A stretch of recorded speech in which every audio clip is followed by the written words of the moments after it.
There's no feeling more intense than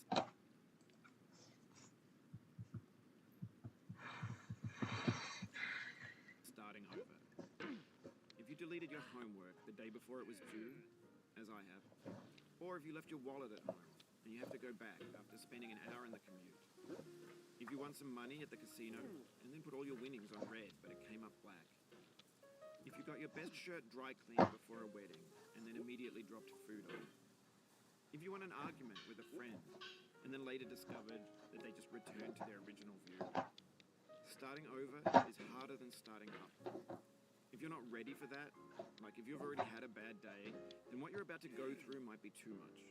Feel free to go away and come back. I'll be here. Alright, thanks for coming with me on this trip. I'll understand if you have to take a break at any point. Just find a safe place to stop and quit the game. Don't worry, I'll save your progress, always, even your mistakes. This game is a homage to a free game that came out in 2002, titled Sexy Hiking. The author of that game was Jazuo, a mysterious Czech designer who was known at the time as the father of B games. And B games are rough assemblages of found objects. Designers slap them together very quickly and freely, and they're often too rough and unfriendly to gain much of a following. They're built more for the joy of building them than as polished products.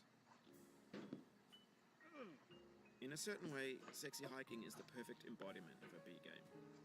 It's built almost entirely out of found and recycled parts, and it's one of the most unusual and unfriendly games of its time.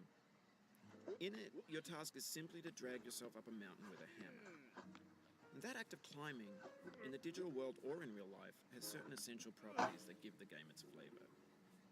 No amount of forward progress is guaranteed. Some cliffs are too sheer or too slippery. And the player is constantly, unremittingly in danger of falling and losing everything.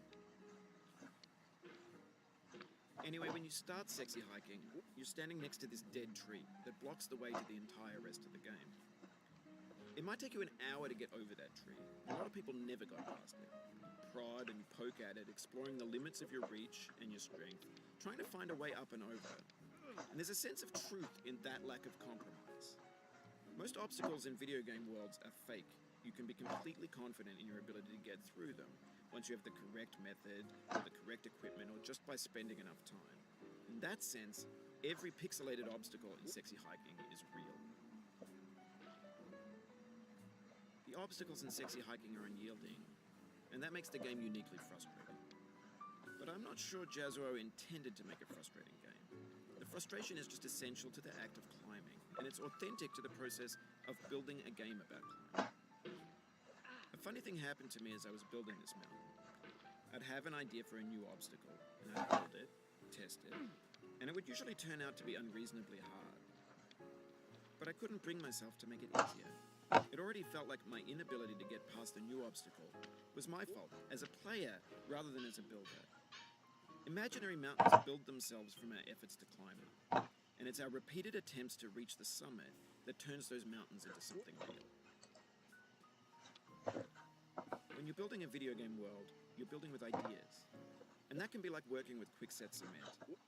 You mold your ideas into a certain shape that can be played with, and in the process of playing with them, they begin to harden and set until they're immutable, like rock. And at that point, you can't change the world, not without breaking it into pieces and starting fresh with new ideas. For years now, people have been predicting that games would soon be made out of prefabricated objects, bought in a store and assembled into a world. And for the most part, that hasn't happened, because the objects in the stores are trash. I don't mean they look bad or that they're badly made, although a lot of them are.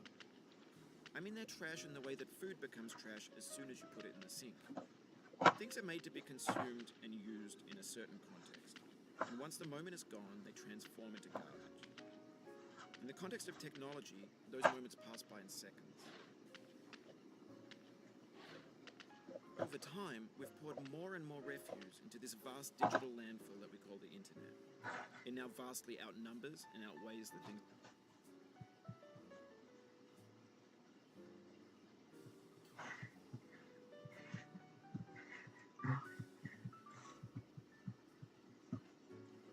That are fresh and untainted and unused. when everything around us is cultural trash, trash becomes the new medium, the lingua franca of the digital age. And you can build culture out of trash, but only trash culture. Be games, be movies, be music, be philosophy. Maybe this is what digital culture is. A monstrous mountain of trash, the ash heap of creativity's fountain. A landfill with everything we ever thought of in it. Grand, infinite, and unsorted. There's 3D models and breakfast, Gen X's fanfic novels, Scan magazines, green screen Shia LaBeouf, banned snuff scenes on Live League.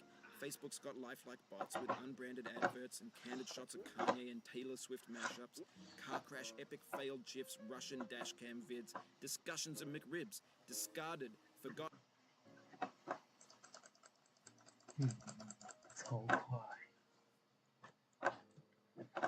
太神了！